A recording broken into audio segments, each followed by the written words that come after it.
Solubility of carboxylic acid.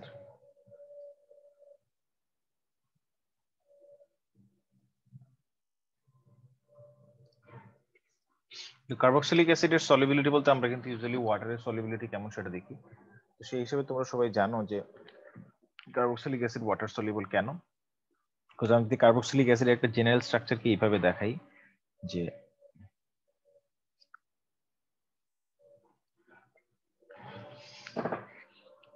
ধরো এটা হচ্ছে একটা কার্বক্সিলিক অ্যাসিড, আর এদিকে আমি অক্সিজেন হাইড্রোজেনের বন্ডটাকে একটু ভেঙে দেখাই। তো তোমরা কিন্তু অবভিয়াসলি সবাই জানো যেখানে কার্বন অক্সিজেন ডাবল বন্ডের মধ্যে বন্ড ইলেকট্রন অক্সিজেন নিচের দিকে টানা দিকে অক্সিজেন ডেল্টা মাইনাস, কার্বনটা ডেল্টা প্লাস। সিমিলারলি এখানে হাইড্রোজেনটা ডেল্টা প্লাস, অক্সিজেন হচ্ছে 2 ডেল্টা মাইনাস। হ্যাঁ, তো কার্বন 2 ডেল্টা প্লাস, এই অক্সিজেন আবার 2 ডেল্টা মাইনাস। ওকে ফাইন, সবকিছু না দেখে আমরা জাস্ট এই জিনিসটা বুঝাইলাম যে এই হাইড্রোজেন এবং কার্বন গুলো ডেল্টা প্লাস ডেল্টা মাইনাস অবস্থায় থাকে এবং অক্সিজেন গুলা। তাহলে আমি যদি এই জায়গায় একটা ওয়াটার মলিকুলরে সেট করি, ধরো এই যে একটা ওয়াটার মলিকুল, তাহলে ওয়াটার মলিকুলে তোমরা জানো যে অক্সিজেনের দুটো লোন পেয়ার থাকে। তো সেই হিসেবে এখানে দেখো যে অক্সিজেনটা ডেল্টা মাইনাস আর হাইড্রোজেনটা ডেল্টা প্লাস, তাদের মধ্যে একটা হাইড্রোজেন বন্ড পসিবল। তো আমি কিন্তু তোমাদেরকে আগে বলছি যে হাইড্রোজেন বন্ড দেখানোর জন্য তুমি যেটা করবা, তুমি আসলে 3টা ডটেড লাইন ইউজ করবা। তো তোমাদের অনেকের অ্যাসাইনমেন্ট আমি যেটা দেখলাম, তোমরা আমাকে যেটা পাঠাইছো সফট কপি, 3টা না মানে একদম একাধিক দিয়ে রাখছে। কেউ কেউ 3টা একদম লম্বা লাইন টেনে দিছে, কেউ কেউ অনেকগুলা ডট দিছে। তো নানান রকম ভাবে করছে। তো আসলে এইভাবে বলে দেওয়ার পরেও যদি তোমরা এরকম ভুল করো, তাহলে তো this is not acceptable actually. তো এই অক্সিজেনটা আবার চাইলে আরেকটা কার্বক্সিলিক অ্যাসিডের, যে ধরো এই যে এইচ, তার সাথে একটা হাইড্রোজেন বন্ড করতে পারে, আবার এটা আবার এদিকে একটার সাথে করতে পারে। তো এই হাইড্রোজেন আবার এদিকে একটার সাথে করতে পারে। তো তার মানে আসলে বেসিক্যালি যেটা হয় যে কার্বক্সিলিক অ্যাসিড হচ্ছে পানির সাথে হাইড্রোজেন বন্ড করার মাধ্যমে ওয়াটারে সলিবল হয়। তো সেই হিসেবে আমরা বলি যে carboxylic acid water soluble. But একটা জিনিস মাথায় রাখতে হবে যে এখানে যে এই যে তোমার এই যে অ্যালকাইল চেন, এই অ্যালকাইল চেনটার উপরে কিন্তু ডিপেন্ড করবে তার সলিবিলিটিটা, এটা কতটুকু সলিবল হবে কতটুকু সলিবল হবে না। অ্যালকাইল চেনের লেংথ যত বেশি হবে সলিবিলিটি তত কম হবে। ঠিক আছে, তো এই অ্যালকাইল চেইনটা কতটুকু পর্যন্ত হলে বা অ্যালকাইলে কার্বন সংখ্যা কতটুকু পর্যন্ত হলে সলিবল হবে ওয়াটার সলিবল, আর কতটুকু পর্যন্ত হলে ওয়াটার সলিবল হবে না, এই জিনিসটা না কাইন্ড অফ একটা অ্যালকোহলের মতো। তোমরা অ্যালকোহলেও পড়ছো যে জি স্যার 5 কার্বন মোটামুটি 4-5 কার্বন পর্যন্ত হচ্ছে এটা ওয়াটার সলিবল, তারপর হয় না। তো সেই হিসেবে আমরা কার্বক্সিলিক অ্যাসিডের ক্ষেত্রে আমরা জানি যে কার্বক্সিলিক অ্যাসিড হচ্ছে তোমার ফার্স্ট 4, প্রথম যে 4টা আছে ফার্স্ট 4 কার্বক্সিলিক অ্যাসিডস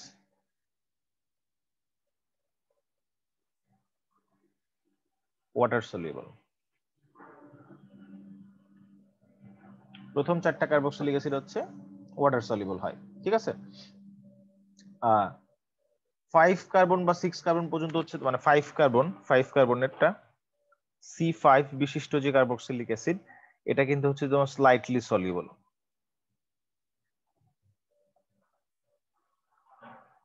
আর C6 ইনসলিউবল। তার মানে C6 এর পরে 6 কার্বন বিশিষ্ট কার্বক্সিলিক অ্যাসিড এবং তার পরের কার্বক্সিলিক অ্যাসিড গুলো হচ্ছে ওয়াটার ইনসলিউবল হয়। ঠিক আছে, তবে কিছু কিছু ক্ষেত্রে ব্রাঞ্চড কার্বক্সিলিক অ্যাসিড, যে অ্যালকাইল চেইনটা যদি হয় branched C5 to C6 carboxylic acids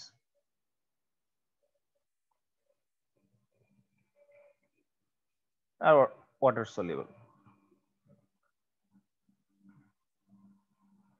And branched বলতে কি বুঝায়, ধরো কার্বক্সিলিক অ্যাসিডটা যদি এরকম হয়, ধরো নরমালি যদি আমি বলি যে একটা 6 কার্বন 5 কার্বন বা 6 কার্বনের কার্বক্সিলিক অ্যাসিড, ধরো এখানে 4টা দিলাম, 5টা 6টা, এটা কিন্তু একটা 6 কার্বনের কার্বক্সিলিক অ্যাসিড। ঠিক আছে, তো এই 6 কার্বনের কার্বক্সিলিক অ্যাসিডটা যখন আমি ব্রাঞ্চড করি, ব্রাঞ্চ বলতে ধরো এরকম যদি করলাম, সাপোজ সে দ্যাট আমি বললাম যে এটা হচ্ছে এরকম কাইন্ড অফ, ধরো তাহলে এখানে 4টা হয়ে গেল, এখানে একটা 5টা আর এখানে একটা 6টা।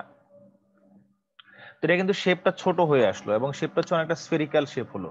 এই ধরনের স্ফেরিক্যাল শেপ বিশিষ্ট অ্যালকাইল চেইন যখন থাকবে তখন তার ওয়াটার সলিবল হবে। ঠিক আছে, সবাই কি বুঝতে পারছো আমার কথা? জি স্যার। কারণ দেখো কি চেইন লং একটু চেইন আরেকটু যদি বলতেন। লং চেইন যদি হয় এটা কিন্তু অনেক বেশি এরিয়া দখল করে। আর যখন এটা ব্রাঞ্চড হয়, যে branched alkyl is kind of spherical, হ্যাঁ মানে গোলকের মতো spherical shape. Sir spherical shape কিভাবে তোমরা জানো যে এখানে প্রতিটা কার্বন হচ্ছে sp3 হাইব্রিডাইজড। তো sp3 হাইব্রিডাইজড হলে আমি যদি তোমাদেরকে একটু অরবিটাল স্ট্রাকচার দেখানোর চেষ্টা করি, ধরো এদিকে একটা, এদিকে একটা, এদিকে একটা, এদিকে একটা, তো এখানে একটা কার্বন, তার সাথে হাইড্রোজেন 3টা। ধরো দেন আমরা যেটা দেখালাম যে এখানে একটা কার্বন ছিল, এটা একটা কার্বন, এটা একটা কার্বন ধরো, তো এদিকে একটা ব্রাঞ্চ ছিল, এদিকে একটা হাইড্রোজেন ছিল, হ্যাঁ, এই যে হাইড্রোজেন হাইড্রোজেন হাইড্রোজেন, এখানে ছিল হচ্ছে তোমার COOH এর O OH, আর এখানে একটা হাইড্রোজেন ছিল, আর এখানে ধরো হাইড্রোজেন 3টে, এখানে হাইড্রোজেন 3টে, এখানে হাইড্রোজেন 3টে, এখানে এখানে CH3। তো ব্যাপারটা দেখো একটা কাইন্ড অফ একটা স্ফেরিক্যাল বা গোলকাকৃতির শেপের মধ্যে চলে আসে। যদি স্ট্রেট চেন হতো কিন্তু লম্বা একটা চেন হতো এরকম, ঠিক আছে? সো দুটোর মধ্যে একটা ডিফারেন্স আছে। ডিফারেন্সটা বুঝতে পারছো তোমরা, যে একটা হচ্ছে স্ট্রেট লম্বা চেন, আর একটা হচ্ছে স্ফেরিক্যাল বা গোলক, এক গোলকের মতো একটা শেপ বা গোলীয় হয়ে আসছে ব্যাপারটা। সো দ্যাট ইজ ওয়াই যখন এই ব্রাঞ্চড অ্যালকোহল হবে কার্বন 5 to 6, তারা কিন্তু ওয়াটার সলিউবল হবে। আই থিংক বুঝতে পারছো, রাইট? জি স্যার। স্যার মানে একটা জায়গায় দেখছিলাম যে হচ্ছে আহ, মানে 5 কার্বনের বেশি হলে তো হচ্ছে মলিকুলার ওয়েটটা বেশি হয়ে যায়। মলিকুলার ওয়েটটা বেশি হয়ে গেলে স্যার হচ্ছে হাইড্রোকার্বনের পোর্শনটা আরো বড় হয়ে যায়। আর হাইড্রোকার্বনের পোর্শনটা যেহেতু যেটা মানে যদি বড় হয়, সেটা তো স্যার হচ্ছে হাইড্রোফোবিক, যার কারণে স্যার এটা আর কি ওয়াটার সলিউবল হওয়ার মানে ইনসলিউবল হওয়ার কথা স্যার, কিন্তু স্যার শুধুমাত্র এটা হলো না। হাইড্রোফোবিক কনসেপ্টটা মাথায় আনলে হবে না, এটা হচ্ছে লেন্থটাও চিন্তা করতে হবে তোমাকে, হ্যাঁ, যেটা লেন্থ যত বড় হবে এটা ওয়াটার সলিবিলিটি তত কমবে। কারণ হচ্ছে এটা লেন্থ বড় মানে 3 ডাইমেনশনালি চিন্তা করো, যে আমি যে এখানে যে কার্বন অক্সিজেন ডাবল বন্ড যদি ছবি দেখে আগের পেজের ছবি, তাহলে দেখো এই যে এই কার্বনটা যদি অনেক বড় হয়, হ্যাঁ, তাহলে দেখা যাবে কি যে একটার সাথে আরেকটা ওয়াটার মলিকুল যখন আসবে, এরকম আরেকটা বড় চেইন আসলে পরে না, দেখা যাবে তাদের মাঝখানে একটা ওয়াটার মলিকুল আসছে আরেকটা মলিকুলের সাথে বন্ড করতে গেলে দেখা যাবে যে মাঝখানে ধরো ব্যাপারটা এরকম, আমি তোমাদেরকে একটু বোঝানোর চেষ্টা করি। ধর ইটস লাইক এরকম আর কি, যে এরকম একটা হাইড্রোজেন বন্ড হইছে, হাইড্রোজেন বন্ড হলো, তারপরে এই মাঝখানে গ্যাপ, তারপরে এরকম একটা হাইড্রোজেন বন্ড হলো, আবার মাঝখানে গ্যাপ। তো চেইন যত বড় হবে তত কিন্তু তাদের মাঝখানে গ্যাপ বাড়বে, গ্যাপ বাড়লে কিন্তু তাদেরকে তুমি আর ওয়াটারের কাছাকাছি আনতে পারবে না, বুঝতে পারছো? কিন্তু চেইনটা জি যখন স্যার। তুমি শর্ট করে নিয়ে আসবা, কার্বন বেশি হলেও কিন্তু সেটা ওয়াটার সলিউবল হবে, এখানে কিন্তু চেইন শর্ট, এটা কি বুঝতে পারছো? এই জি যে স্যার। এটাতে কিন্তু chain short, so that is এটা ওয়াটার সলিউবল হয়। আচ্ছা, তো এই গেল হচ্ছে ব্যাপারটা। দেন আসো boiling point and melting point. তোমরা boiling point and melting point I guess তোমরা বুঝো। বয়লিং পয়েন্ট মানে হচ্ছে স্ফুটনাঙ্ক, আর মেল্টিং পয়েন্ট মানে হচ্ছে গলনাঙ্ক।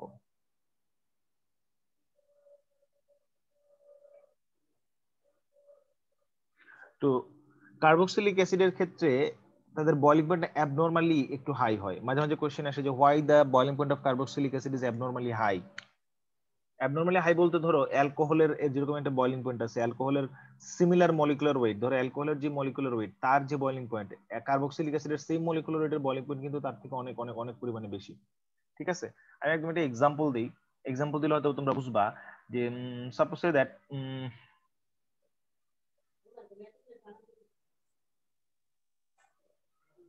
প্রোপানোয়িক অ্যাসিড,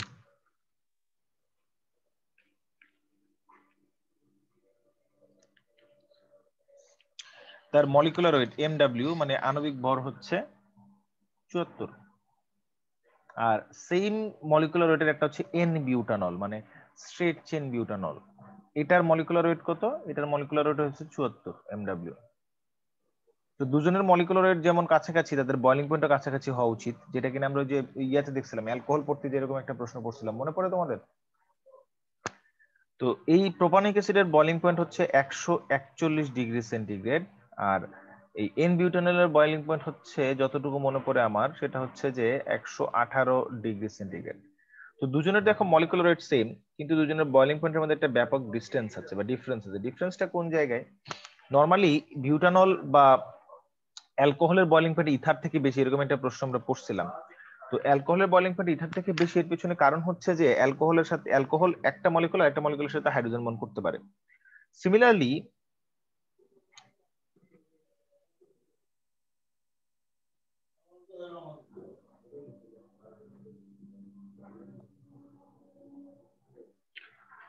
সিমিলারলি হচ্ছে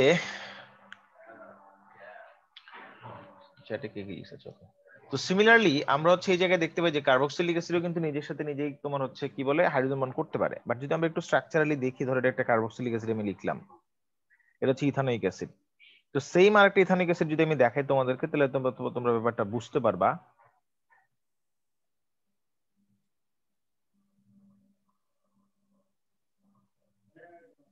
দেখো দুইটা ইথানোয়িক অ্যাসিড, বাট মজার ব্যাপার হচ্ছে এখানে কিন্তু এই অক্সিজেন হাইড্রোজেনের একটা হাইড্রোজেন বন্ড হতে পারে, এদিকে একটা হাইড্রোজেন বন্ড হতে পারে। তার মানে একটা ইথানোয়িক অ্যাসিড আর একটা ইথানোয়িক অ্যাসিডের সাথে কিন্তু দুইটা হাইড্রোজেন বন্ড করতে পারে, ঠিক আছে? আচ্ছা, যদি একজন আরেকজনের সাথে দুইটা হাইড্রোজেন বন্ড করতে পারে, তার মানে এখানে double hydrogen bond possible. But alcohol কিন্তু দেখো, অ্যালকোহলের স্ট্রাকচার যদি আমি আঁকি, সাপোজ অ্যালকোহল, আমি এখানে অ্যালকোহলের জায়গায় আর ইউজ করছি, ধরো আর ও এইচ, এইচটাকে একটু নিচের দিকে লিখি, ঠিক আছে? তো দেন হচ্ছে ধরো ও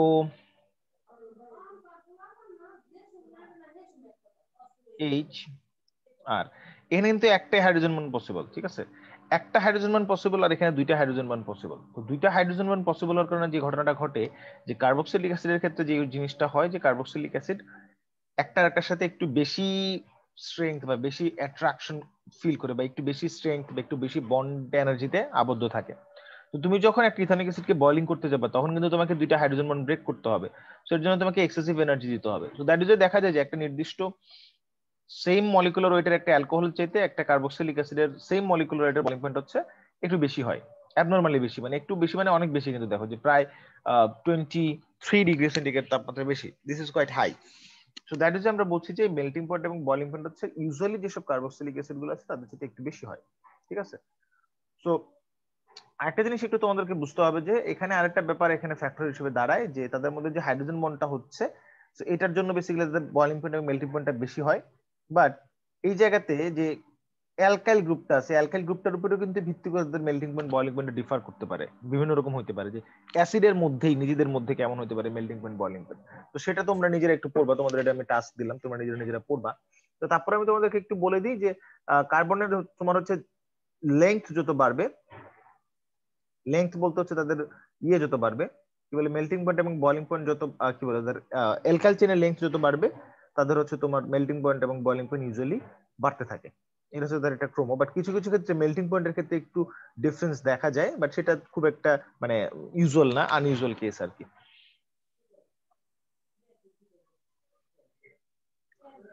তো এখন আসো যে কার্বক্সিলিক অ্যাসিডের acidity of carboxylic acid. Carboxylic acid কিন্তু অ্যাসিড, আমরা বারবার কার্বক্সিলিক অ্যাসিড অ্যাসিড বলছি, so this is an acid, acidity of carboxylic acid.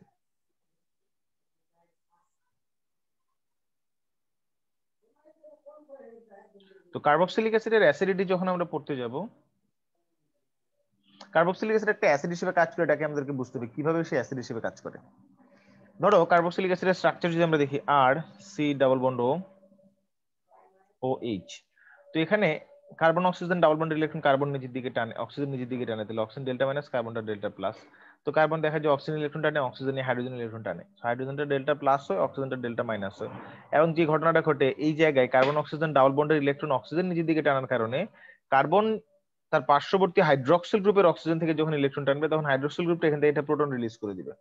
তো হাইড্রক্সিল গ্রুপ যদি একটা প্রোটন রিলিজ করে, তাহলে আলটিমেটলি অবস্থাটা দাঁড়াবে এরকম যে আর সি ডাবল বন্ড ও মাইনাস প্লাস এইচ প্লাস। তো আমি যদি এখন এটা একটা উভমুখী বিক্রিয়া, একটা বিয়োজন বিক্রিয়ার জন্য যদি একটা অ্যাসিডের বিয়োজন বিক্রিয়ার জন্য যদি তার সাম্যদ্রব্য কে এ লিখি, তাহলে কে এ সমান আমি কি লিখতে পারি, উৎপাদের ঘনমাত্রা বিক্রিয়কের ঘনমাত্রা ডিভাইডেড বাই বিক্রিয়কের ঘনমাত্রা, আর সি ডাবল এইচ। এই গেল কথা। তো এটার আমরা বলি অ্যাসিডের বিয়োজন ধ্রুবক। বাট এই জিনিসটা না, দেখো যে আমি এইচ প্লাস এর ঘনমাত্রা যত বেশি, কে এ বা অ্যাসিডের বিয়োজন ধ্রুবকের মান তত বেশি। এটা কি বুঝছো? কে এর ভ্যালুটা বড় হবে কখন, যখন এইচ প্লাস বেশি হবে তখন, তাই না? তো এইচ প্লাস যদি বেশি হয়, তাহলে কে এর ভ্যালুটা বেশি বড় হবে। তো সেই হিসেবে আমরা বলতে পারি যে increase in the concentration of H plus will give you অথবা results into the increase in concentration of K a. অ্যাসিডের বিয়োজন ধ্রুবকের মান বাড়বে যদি হচ্ছে এইচ প্লাস এর কনসেন্ট্রেশন বাড়ে। তো সেই হিসাবে আমরা বলতে পারি যে কোন একটা অ্যাসিডের যদি কে এ বেশি হয়, তাহলে সেই অ্যাসিডটার স্ট্রেংথ বেশি। এটা কি বুঝতে পারছো সবাই? সমানুপাতিক সম্পর্ক। হ্যাঁ হ্যাঁ, সমানুপাতিক সম্পর্ক সেটা স্যার, এটা কি সমানুপাতিক সম্পর্ক হওয়ার কারণে? এক্স্যাক্টলি, সমানুপাতিক সম্পর্কের কারণে হচ্ছে। তুমি নিজে চিন্তা করে দেখো যে চিন্তাটা হচ্ছে এরকম যে যেহেতু এই জায়গায় কার্বক্সিল এই কে এর সমীকরণে উপরে আছে H+, তাহলে H+ বাড়লে তো এটা বাড়ে। H+ বাড়ার মানে কি আসলে? ইনডাইরেক্টলি চিন্তা করে দেখে H+ বাড়তেছে, এর অর্থ কি? আমার এই যে রিঅ্যাকট্যান্ট আছে না, এই রিঅ্যাকট্যান্ট কি হইছে? হ্যাঁ হ্যাঁ, H+ বাড়বে কখন? যখন হচ্ছে আমার রিঅ্যাকট্যান্ট বেশি বেশি প্রোডাক্টে পরিণত হবে, তখন না? জি স্যার। তো H+ বাড়বে, রিঅ্যাকট্যান্ট তো এই জিনিসটা, রিঅ্যাকট্যান্ট তো আবার নিচে থাকে, রিঅ্যাকট্যান্ট কম আর প্রোডাক্ট বেশি। তো এই প্রোডাক্ট হিসেবে H+ বেশি না, তার সাথে সাথে তো আবার এই যে নেগেটিভ অংশটাও বেশি হয়। তো জি যেহেতু স্যার। আমরা অ্যাসিডের স্ট্রেংথটাকে মেজারমেন্ট করি H+ এর সাপেক্ষে, তাই বলতেছি যে H+ এর মান বেশি হলে পরে কে এর মান বেশি হবে, এবং H+ এর সাথে বাকি দুইটা জিনিস কিন্তু সম্পর্কিত। তাই আমরা বললাম যে H+ বেশি হলে কে বেশি।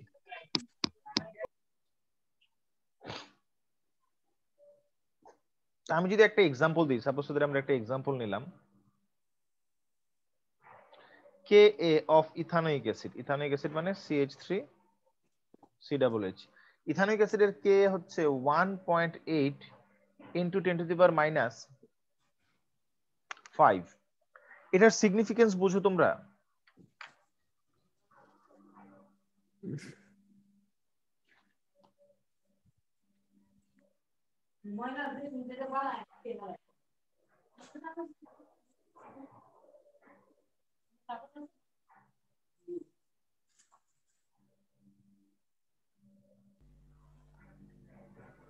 এটার সিগনিফিকেন্স বুঝো যে 1.8 into 10⁻⁵, এটার মানে কি?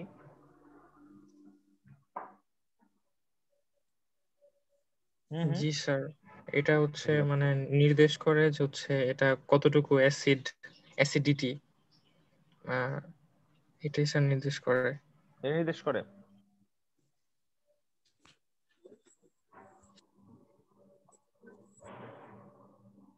আচ্ছা, আমি তোমাদের জন্য আরেকটা ফিচারের কথা বলি যদি, সেটা হচ্ছে যে আমরা যে ক্লাসগুলো নিচ্ছি, এই ক্লাসগুলো আমি যেটা দেখলাম যে ইউটিউবে আপলোড করলে পরে যে সমস্যাটা হয়, যে অনেকের আসলে ইউটিউব থেকে দেখা অনেক টাফ, কারণ ইউটিউব থেকে দেখতে গেলে অনেক ইন্টারনেট খরচ হয়, তাই না? হ্যাঁ জি জি স্যার। স্যার, ইউটিউবে অনেক নেট চলে যায়। আমি একটা কাজ করতে পারি, আমি হচ্ছে তোমাদের একটা যদি ফেসবুক গ্রুপ খোলো, যেখানে পুরা সি সেকশন ডি সেকশন দুইজন একসাথে থাকবা, ওই গ্রুপটাতে লাইভ করা যায়, এটা চাইলে সেশনটা পুরোটা ফেসবুক লাইভ করা যাবে। যদি ফেসবুক লাইভ করে, ফেসবুক লাইভ কিন্তু আজীবন থেকে যাবে। তো সেক্ষেত্রে ধরো তোমার যখন ইচ্ছে তখন ফেসবুক থেকে দেখতে পারবে উইথ লো ইন্টারনেট, অথবা তোমার অনেক ইন্টারনেট কম থাকবে, এটা আমার ধারণা। জি স্যার, একটা গ্রুপ খোলা যায় স্যার। এটা করলে ভালোই হয়। স্যার ইউটিউবে ফেসবুক থেকে বেশি কমই ইউটিউবে কম কাটে? ওকে দেন, ফেসবুকে বেশি কাটে স্যার। তাহলে ইউটিউব থাক, ইউটিউবেই থাকুক।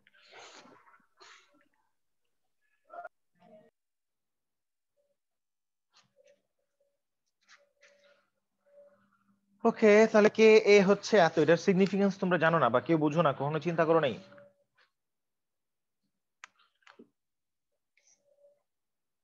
হুম, স্যার এখানে H+ এর পর্যটা বোঝায়।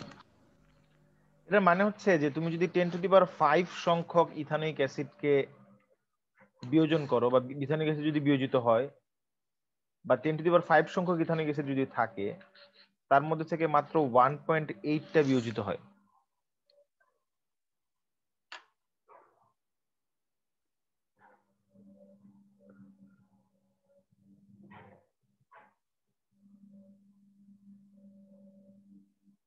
কথা কি বুঝছো? 10⁵ সংখ্যক ইথানোইক অ্যাসিড থেকে মাত্র 1.8 ইথানোইক অ্যাসিড বিয়োজিত হয়।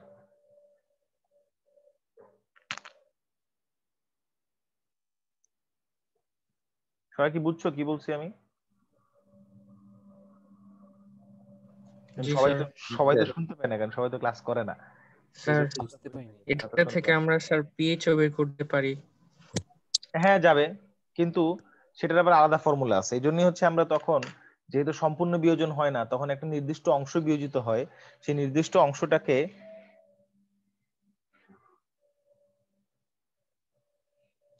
অংশটাকে বের করার জন্য আমরা তখন ওই যে অসল্টের লঘুকরণ সূত্র ব্যবহার করি, মনে আছে? জি স্যার। অসল্টের লঘুকরণ সূত্র ব্যবহার করি। আচ্ছা, আরেকটা জিনিস এখানে তোমাদেরকে একটু বোঝানোর চেষ্টা করি আমি, সেটা হচ্ছে যে আহ, এই যে কার্বক্সিলিক অ্যাসিড হচ্ছে তোমার R C double bond O H, এখানে কার্বন অক্সিজেন ডাবল বন্ডের ইলেকট্রন হচ্ছে কার্বন যদি অক্সিজেন নিজের দিকে টানলে পরে অক্সিজেন ডেল্টা মাইনাস হয়, আর হচ্ছে এখানে কার্বনটা হচ্ছে এই অক্সিজেনের ইলেকট্রন হচ্ছে কার্বন নিজের দিকে টানে।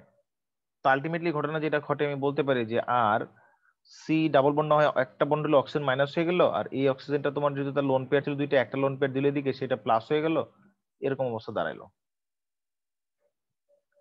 ঠিক আছে, যে অক্সিজেনটা যেহেতু তার লোন পেয়ার ছিল দুইটা, আমি যদি লোন পেয়ার দিয়েও দেখাই তাহলে তোমাদের হয়তো বুঝতে সুবিধা হবে। সেটা হচ্ছে যে এই অক্সিজেনের লোন পেয়ার ছিল, বাট সে বন্ড ইলেকট্রন টাইনা নিজের কাছে নিয়ে নেয়, একটা মাইনাস হয়ে গেলো, তাও তার লোন পেয়ার তার কাছে আছে। কিন্তু এই অক্সিজেনের কাছে লোন পেয়ার ছিল ধরো দুইটা, বাট একটা লোন পেয়ার সে কার্বনকে দিয়ে দিছে, এখন তাহলে তার লোন পেয়ার আছে একটা, তাহলে সে আরেকটা লোন পেয়ার পাওয়ার জন্য এখন এই কার্বনের এই হাইড্রোজেনের ইলেকট্রন নিজের দিকে টানবে। তো হাইড্রোজেনের ইলেকট্রন যদি নিজের দিকে টানে, তো সেই হিসাবে এর পরের পেজে আমরা যেটা দেখবো যে একটা প্রোটন রিলিজ হবে, আর হচ্ছে প্লাস আর সি ও মাইনাস তার লোন পেয়ারে আসলো, এই অক্সিজেনটা কিন্তু দেখো তখন তার লোন পেয়ার নিজের কাছে নিয়ে নিল। ঠিক আছে, ওকে। এখন সে যদি এই যে হাইড্রোজেনের ইলেকট্রন নিল, নিয়ে কিন্তু সে লোন পেয়ার পাইলো, কিন্তু আসলে লোন পেয়ার পাইলো না, আমি ভুল বলছি, সে হচ্ছে হাইড্রোজেনের ইলেকট্রন নিয়ে কার্বনের সাথে ডাবল বন্ড করলো এই জায়গায়। তো এখন ঘটনা ঘটছে যে এটা কার্বনের সাথে ডাবল বন্ড করছে, তো এই অক্সিজেনটা কি করবে, সে আবারও ডাবল বন্ড ব্যাক করার চেষ্টা করবে, এটা এখানে ব্যাক করবে।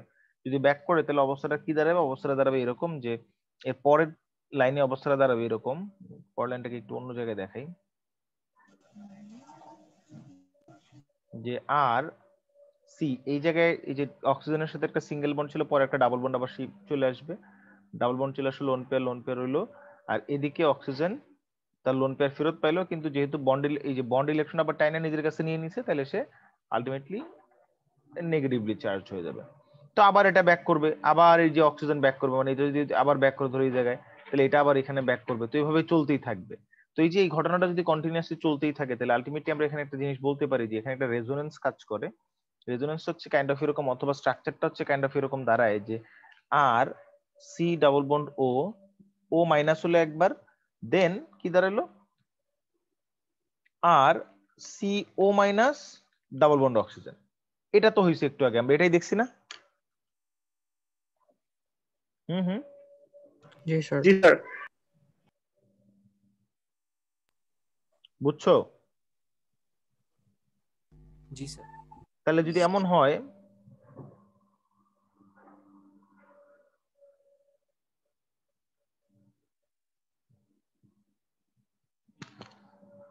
তাহলে যদি এমন হয় আমরা বলতে পারি যে এইটা হচ্ছে কার্বক্সিলিক অ্যাসিড, আর সি ডাবল ও মাইনাস হওয়ার পরে যে রেজোনেন্স হচ্ছে, রেজোনেন্সের মাধ্যমে কন্টিনিউয়াস ইলেকট্রন এখান থেকে এখানে শিফট করছে, এখান থেকে এখানে শিফট করছে। তো এই জিনিসটাকে আমরা এইভাবে দেখাতে পারি, অথবা লিখতে পারি যে আর সি অক্সিজেন, এখানে একটা অক্সিজেন দিলাম, আর আমরা একটা কাজ করি, দেখো এই যে ইলেকট্রনটা বারবার এখান থেকে ওখানে যায়, এটাকে আমরা এরকম করে ডটেড লাইন দিয়ে দেখাই। একবার ইলেকট্রন এখান থেকে এই ডাবল বন্ড থেকে কার্বনের কাছে আসে, কার্বন থেকে আবার এখানে যায়, আবার এইটা ডাবল বন্ড থেকে এখানে আসে, এখান থেকে এখানে যায়। তার মানে এই যে কন্টিনিউয়াসলি যে রেজোনেন্স ঘটছে বা মুভমেন্ট ঘটছে ইলেকট্রনের, সেটাকে আমি এইভাবে দেখলাম, দুইটা অক্সিজেনের মধ্যে মুভমেন্ট ঘটছে, আর অ্যাজ এ হোল একটা নেগেটিভ চার্জ থাকতেছে তার। এটা কি বুঝতে পারছো সবাই? হুম, জি স্যার। জি স্যার। মানে স্যার নেগেটিভ চার্জটা বুঝি নাই। স্যার এই যে এখানে একটা নেগেটিভ চার্জ থাকছে এই অক্সিজেনের কাছে, আবার যদি অক্সিজেন ইলেকট্রন ব্যাক করে এটা এখানে চলে যায়, তাহলে এটা হয় নেগেটিভ, ডাবল বন্ড হয়ে জায়গায়। তার মানে ইলেকট্রনটা এই দুইটা অক্সিজেন এবং কার্বনের মাঝখানে দেখো এরকম করে ঘুরছে, ঘুরতে ঘুরতে যেটাই হোক না কেন আলটিমেটলি হয় কোনো না কোনো একটা অক্সিজেন নেগেটিভলি চার্জ থাকতেছে। সো আলটিমেট ঘটনা যেটা, এটা আসলে R C double O minus charge আকারে থাকে। This is called carboxylate ion. আমি বাংলায় কেন লিখছি, সরি, কার্বক্সিলেট আয়ন। বুঝতে পারছো?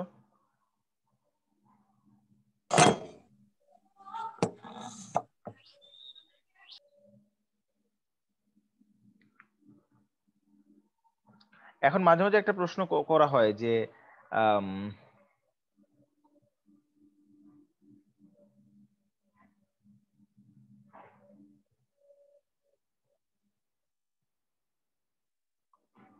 কার্বক্সিলিক অ্যাসিডে কিন্তু একটা কার্বনিল গ্রুপ থাকে। জি স্যার। আমি লিখছি, আগে দেখো তোমরা।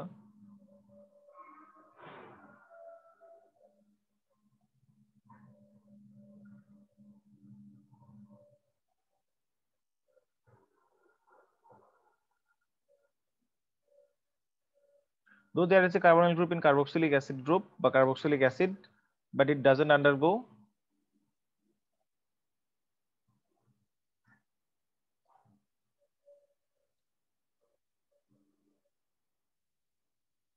অথবা it doesn't take participation,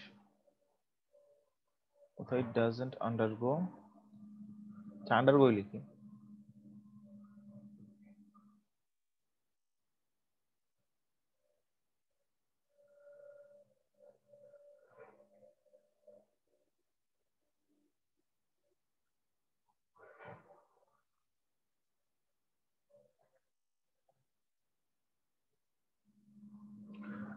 ব্যাপারটা হচ্ছে যে কার্বক্সিলিক অ্যাসিড একটা কার্বনিল গ্রুপ থাকার পরেও যে আর সি ডাবল বন্ড ও ওএইচ, এখানে একটা কার্বনিল গ্রুপ আছে, তোমরা দেখতে পাচ্ছ this is a carbonyl group. তো কার্বনিল গ্রুপ কিন্তু নিউক্লিওফিলিক অ্যাডিশন রিঅ্যাকশন দেয়, এটা আমরা দেখছি অ্যালডিহাইড কিটোন পড়তে যায়।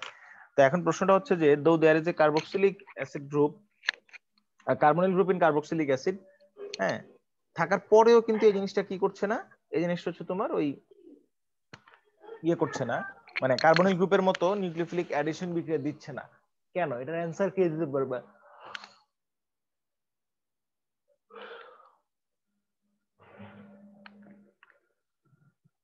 স্যার অ্যাডিকশনের পরে কি লিখছেন? Reaction, nucleophilic addition reaction.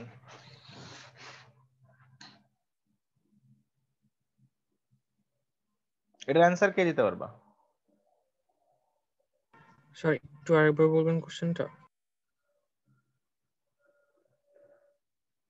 বললাম যে যেটা লেখা আছে আর কি, যে কার্বক্সিলিক অ্যাসিডে একটা কার্বনিল গ্রুপ আছে কিন্তু তারপরও সেটা কার্বনিল গ্রুপের মতো নিউক্লিওফিলিক অ্যাডিশন বিক্রিয়া দেয় না, কেন?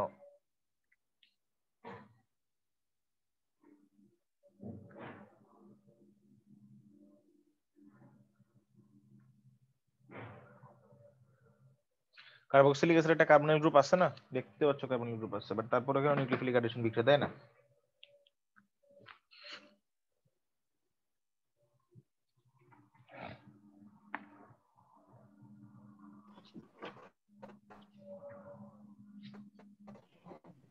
স্যার এই যে এখানে হাইড্রোক্সিল থাকার কারণে স্যার মানে অক্সিজেন ঋণাত্মক, এই জন্য কি মানে দেখো যে আমরা একটু আগে দেখলাম যে carboxylic acid single sigma bond থাকে। না, কার্বক্সিলিক অ্যাসিড রেজোনেন্স একটু আগে যেটা দেখলাম, দেখো যে কার্বক্সিল, হ্যাঁ রেজোনেন্সের জন্য একটু আগে যেটা দেখলাম যে কার্বক্সিলিক অ্যাসিডের যে carboxylate ion RC double O minus, এটা কিন্তু রেজোনেন্সের মাধ্যমে স্থিতিশীল। দেখলাম না একটু আগে যে কার্বক্সিলেট আয়ন রেজোনেন্স হচ্ছে। জি স্যার, মানে তো স্থিতিশীল মানে কার্বক্সিলেট আয়ন নিজেই কিন্তু একটা নিউক্লিওফিল হিসেবে কাজ করছে। তো কার্বক্সিলিক অ্যাসিড যদি নিজেই নিউক্লিওফাইল হিসেবে কাজ করে, তো নিউক্লিওফাইলের মধ্যে তো নিউক্লিওফিলিক অ্যাডিশন হতে পারে না, পারে? জি না স্যার। কারণ কার্বনিল গ্রুপটা যেরকম করে অ্যালডিহাইড বা কিটোনে কাজ করতে, এখানে তো আর কার্বনিল গ্রুপটা সেভাবে কাজ করে না। অ্যালডিহাইড কিটোনে কি কার্বন অক্সিজেন ডাবল বন্ড এরকম যে একবার নেগেটিভ হতো অক্সিজেন, তারপর ডাবল বন্ড হতো, আবার নেগেটিভ এরকম ডাবল বন্ড হতো, যেটা এখানে একটু আগে দেখছো কার্বক্সিলেট আয়নে, এরকম কিন্তু ঘটনা কার্বক্সিলিক অ্যাসিডে মানে কার্বনিল গ্রুপে বা অ্যালডিহাইড বা কিটোনে ঘটতো না। কিন্তু এই ঘটনাটা কোথায় ঘটছে? এই ঘটনাটা ঘটছে হচ্ছে কার্বক্সিলিক অ্যাসিডে। অ্যালডিহাইড বা কিটোনের সাথে পার্থক্যটা কোথায় দেখো, যে কার্বন অক্সিজেন ডাবল বন্ড এই জায়গায় হয় হাইড্রোজেন অথবা অ্যালকাইল, এই জায়গায় অ্যালকাইল অথবা হাইড্রোজেন। এই অংশটা, যে এই অংশটা কিন্তু ধরো যে কার্বক্সিলিক অ্যাসিডের মতো, এখানে কিন্তু আমি অ্যালকাইলের পরিবর্তে হাইড্রোজেন দিতে পারতাম, সমস্যা ছিল না, একই কথা হতো। বাট পয়েন্ট যেটা হচ্ছে যে এই যে রাইট সাইডে এখানে কিন্তু অ্যালকাইল বা হাইড্রোজেন বাধ্যতামূলক অ্যালডিহাইড বা কিটোনের জন্য, বাট কার্বক্সিলিক অ্যাসিডের কিন্তু অ্যালকাইল হবে না, কার্বক্সিলিক অ্যাসিডের ভিতরে হবে কি অ্যালকোহল, মানে OH group. So OH group হওয়ার কারণে যেটা হচ্ছে, OH গ্রুপ হওয়ার কারণে কিন্তু এই জায়গায় এসে কার্বক্সিলেট আয়ন হয়ে যাচ্ছে এবং এটা নিজে নিউক্লিওফাইল আকারে কাজ করতেছে। সো দ্যাট ইজ এটা হচ্ছে কি হিসেবে কাজ করবে না, এটা নিজেই নিউক্লিওফাইল, এটার মধ্যে কোনো নিউক্লিওফিলিক অ্যাডিশন বিক্রিয়া হবে না। এটা হচ্ছে অ্যানসার এই কোশ্চেনের। ওকে, নাও কাম টু দ্য পয়েন্ট, যে একটা কার্বক্সিলিক অ্যাসিডের অ্যাসিডিটি কেমন সেটা বোঝার জন্য আমরা তোমরা এগুলো পড়ে আসছো ইন্টারমিডিয়েটে, আসলে তারপরে এই জিনিসগুলো পড়তে হয়, কারণ আসলে দেখো সিলেবাসে যা যা পড়াইছি আমি তার কিন্তু সবই ইন্টারমিডিয়েটের সিলেবাসের জিনিসপত্র। তোমাদের সিলেবাসটি হচ্ছে পুরো ইন্টারমিডিয়েটের যেটা পড়ছো পুরো কেমিস্ট্রি, সেটাই আর কি, অর্গানিক কেমিস্ট্রি। ওটা কি জাস্ট একটু ঘুরায় পেঁচা একটু পড়ানোর চেষ্টা করতেছি আর কি, এর বাইরে তেমন কিছুই নাই। তোমরা এটা আগে আসলে ওইভাবে পড়ে আসোনি আর কি, এই জন্য তোমাদের কাছে হয়তো নতুন নতুন লাগতেছে বা এরকম স্ট্রাকচারড হইতে পড়ো নাই, এটা হচ্ছে সমস্যা, আন্দাজে পড়ে গেছো। তো এখন দেখো যে আমি যদি বলি যে কার্বক্সিলিক অ্যাসিডের অ্যাসিডিটি, কার্বক্সিলিক অ্যাসিডের কার্বন অক্সিজেন ডাবল বন্ড, এই যে OH, তো এটা যেটা করতে পারে একটা প্রোটন রিলিজ করতে পারে, প্রোটন রিলিজ করে। এখন কথা হচ্ছে যে একটা প্রোটন যদি রিলিজ করে, এই প্রোটনটা রিলিজ যে আগে করবে সে তত বেশি অ্যাসিডিক, যে দেরিতে করবে সে তত কম অ্যাসিডিক। এইটুক কি বুঝো সবাই? জি স্যার। জি স্যার। তাহলে এখন সেই হিসেবে আমরা কি বলতে পারি দেখো, সেই হিসেবে আমরা বলতে পারি যে কার্বক্সিলিক অ্যাসিডের এই যে একটা মানে এই জায়গায় যে একটা গ্রুপ থাকবে সেটা অ্যালকাইল হইতে পারে বা হাইড্রোজেন হইতে পারে বা একটা অ্যারোমেটিক গ্রুপও হইতে পারে, যে কোনো কিছু হইতে পারে এই জায়গায়, যেটা কিনা কার্বন অ্যালডিহাইড কিটোনের ক্ষেত্রে আমরা দেখছি। এই জিনিসটাকে ধরো আমি বললাম this is a box, unknown box. এখন কথা হচ্ছে যে এই যে আননোন বক্স, এখন আমি যদি একটু দেখেন কার্বন অক্সিজেন ডাবল বন্ডের ইলেকট্রন যদি দেখাই, অক্সিজেন ইজ ইলেকট্রোনেগেটিভ, তাহলে অক্সিজেন ইলেকট্রন টানবে, কার্বন ডেল্টা প্লাস হবে, কার্বন এই দিক থেকে অক্সিজেন থেকে ইলেকট্রন টানবে, আর অক্সিজেন এই প্রোটন থেকে টেনে প্রোটনকে হাইড্রোজেনকে প্রোটন হিসেবে বের করে দিবে। এটা তো বুঝি। জি স্যার। তাহলে এখন দেখেন এই যে বক্স একটা আছে, বক্স যদি সাপোর্ট দেয়, ধরেন বক্স যদি কার্বনের দিকে সাপোর্ট দেয়, এই কার্বনের গ্রুপের কার্বনের দিকে সাপোর্ট দেয়, তাহলে কিন্তু এই অক্সিজেন থেকে কার্বন টানবে কম, এটা তো বুঝছেন? জি স্যার। যদি বক্সটা আমাকে সাপোর্ট দেয়, এই বক্স যদি সাপোর্ট দেয়, তাহলে অক্সিজেন থেকে কার্বন হচ্ছে ইলেকট্রন টানবে কম। যদি কম টানে, ইন দ্যাট কেস আমি বলতে পারি বক্সের সাপোর্টের জন্য অক্সিজেনটার ইলেকট্রন কার্বন টানছে কম, তাহলে অক্সিজেন হাইড্রোজেন থেকে টানবে কম, তাহলে প্রোটন রিলিজ করবে দেরিতে, প্রোটন রিলিজ দেরিতে মানে অ্যাসিডের তীব্রতা কম। এটা কি বুঝছেন?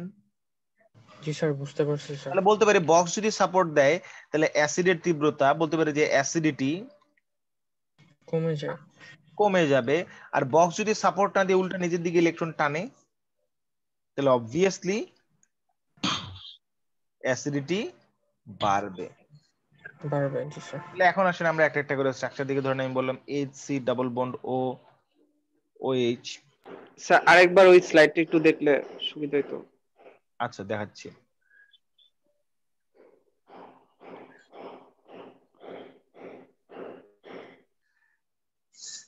দেখো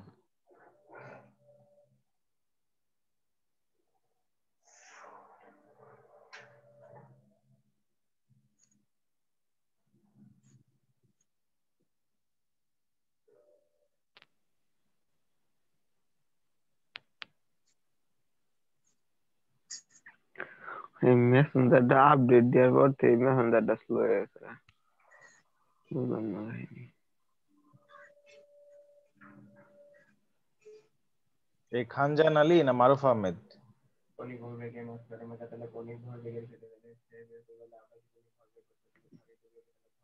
কথা কই কেডা? কৌণিক ভরবেগ নিয়ে পড়াশোনা করতেছো তুমি কি আবার স্যার শেষ স্যার। জি স্যার, উঠেছে স্যার। আবার পরীক্ষা দিবে নাকি কৌণিক ভরবেগ নিয়ে পড়াশোনা করতেছো?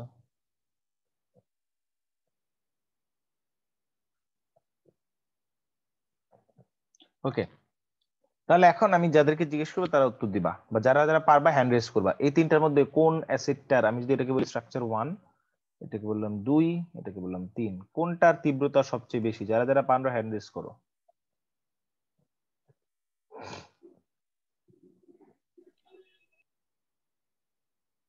আরেকবার বলেন প্রশ্নটা। প্রশ্নটা হচ্ছে এখানে যে তিনটা অ্যাসিড লিখলাম, তিনটা অ্যাসিডের মধ্যে কোন অ্যাসিডটার তীব্রতা সবচেয়ে বেশি? দুজন বলছে যে পারবে, খানজান আলী বলছে, আর হচ্ছে সোহেল রানা বলছে। সোহেল রানা সবসময় হাত তোলে।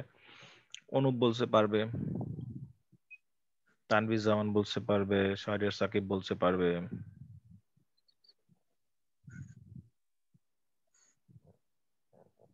আসিফ ইকবাল নাবিল বলছে পারবে, মামুন বলছে পারবে।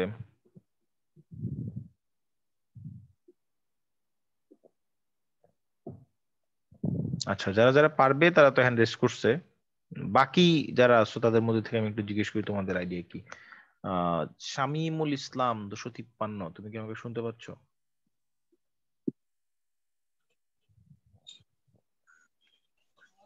আসসালামু আলাইকুম স্যার। জি স্যার। তো শামীম বলো তো যে আসলে কি অবস্থা তোমার? আমি যে জিজ্ঞেস করলাম, তুমি কি বুঝছো কি জিজ্ঞেস করছি? জি স্যার।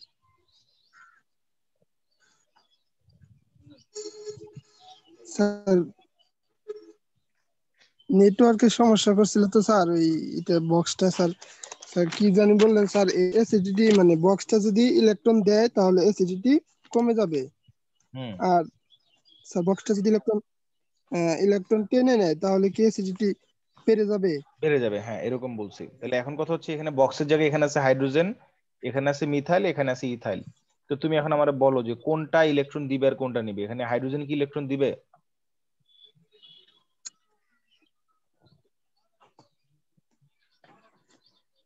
এটাই অ্যালকাইল ধরতে পারতেছি না। ধনাত্মক আবেশ প্রদর্শন করে, যে plus I positive inductive effect show করে অ্যালকাইল গ্রুপ, এটা আমি পড়াইছি। তো সেই হিসেবে এই অ্যালকাইল গ্রুপটা হচ্ছে আপনার এখানে ইলেকট্রন দিবে, পজিটিভ ইন্ডাকটিভ ইফেক্ট শো করে ইলেকট্রন দিবে। আর এখানে দেখেন অ্যালকাইল গ্রুপে কার্বন দুইটা, তো একটা কার্বন যতটুকু সাপোর্ট দিবে দুইটা কার্বন তার থেকে বেশি সাপোর্ট দিবে। তাহলে ব্যাপারটা হচ্ছে যে বক্স থার্ড স্ট্রাকচারে যে দেখতেছি বক্স সবচেয়ে বেশি সাপোর্ট দেয়, সেকেন্ড স্ট্রাকচারে থেকে একটু কম সাপোর্ট দেয়, প্রথম স্ট্রাকচারে হাইড্রোজেনের কাছ থেকেও কিন্তু কার্বন ইলেকট্রন টানবে, কারণ হাইড্রোজেনের ইলেকট্রোনেগেটিভিটি হচ্ছে 2.1, কার্বনের 2.5, তাহলে এখানে একটু টানবে। কিন্তু কথা হচ্ছে হাইড্রোজেন থেকে যতটুকু টানবে মিথাইল থেকে তার থেকে বেশি টানবে, আর ইথাইল থেকে তার থেকেও বেশি টানবে। তার মানে কোন বক্সটা সবচেয়ে বেশি সাপোর্ট দিচ্ছে এই জায়গায়? অবশ্যই থার্ড বক্সটা। থার্ড বক্সে কি আছে? একটা ইথাইল গ্রুপ আছে। এটা কি বুঝছো শামীম?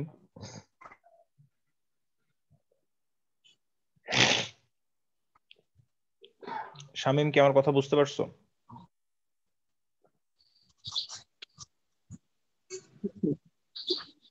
ও কথা বলতেছে কিন্তু মানে কথাটা বুঝতে পারছি। আসতেছে না, এরকম কিছু। ওকে, তাহলে সেই হিসেবে আমরা বলতে পারি যে 1 নাম্বার অ্যাসিডটার তীব্রতা বেশি, তারপর 2 নাম্বার, 2 নাম্বারের পরে 3 নাম্বার। সবাই কি একমত? ইয়েস অর নো একটু চ্যাট বক্সে লিখো তো। জি স্যার।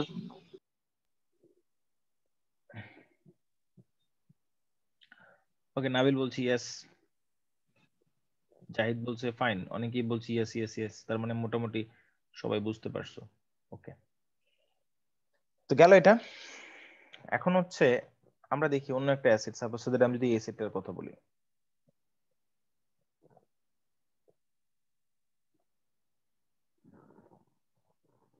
ধরো ল্যাপটপের চার্জ কমে গেছে, আমি একটু ল্যাপটপটা চার্জ দিয়ে নিই।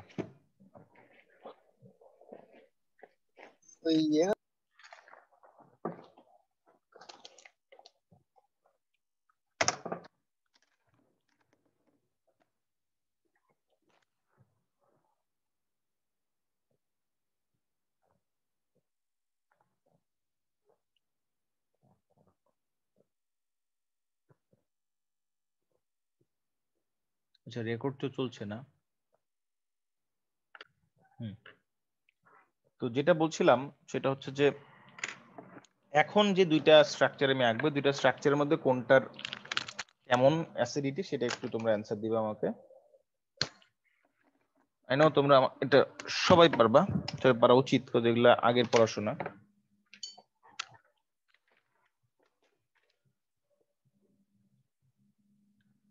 হয়েছে। তাহলে এখন দেখো যে আমি যদি এরকম একটা স্ট্রাকচার আঁকাই,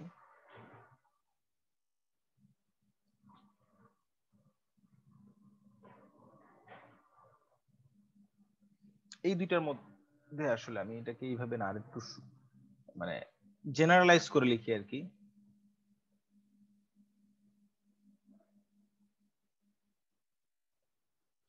আর আরেকটা লিখলাম ধরো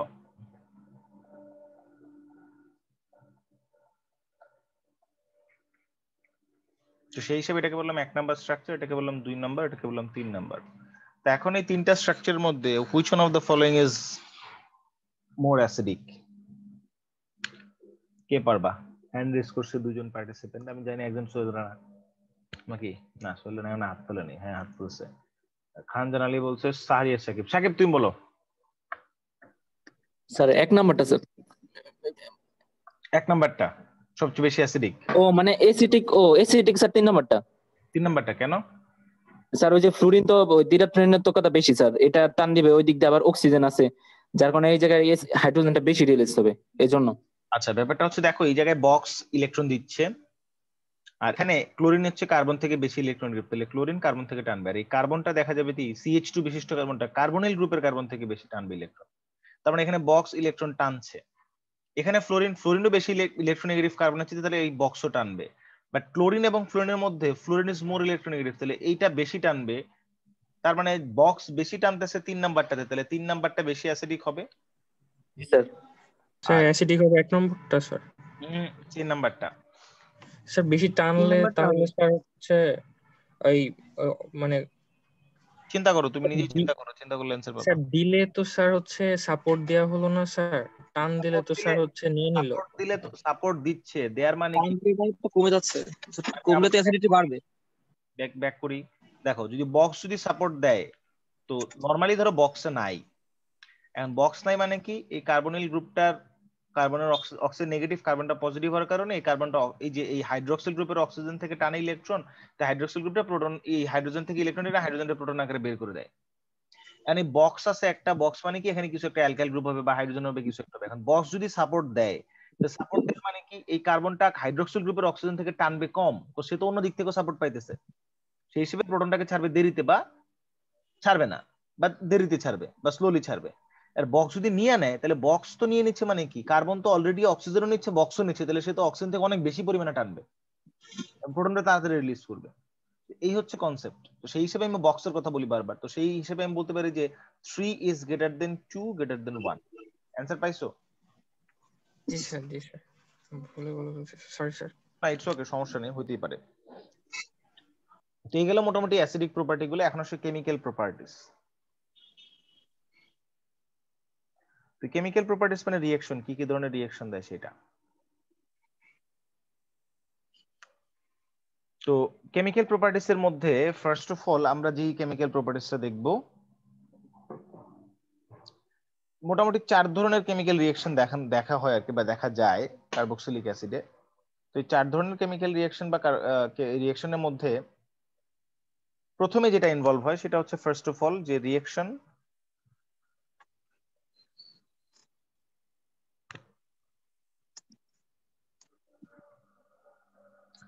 involving removal of a proton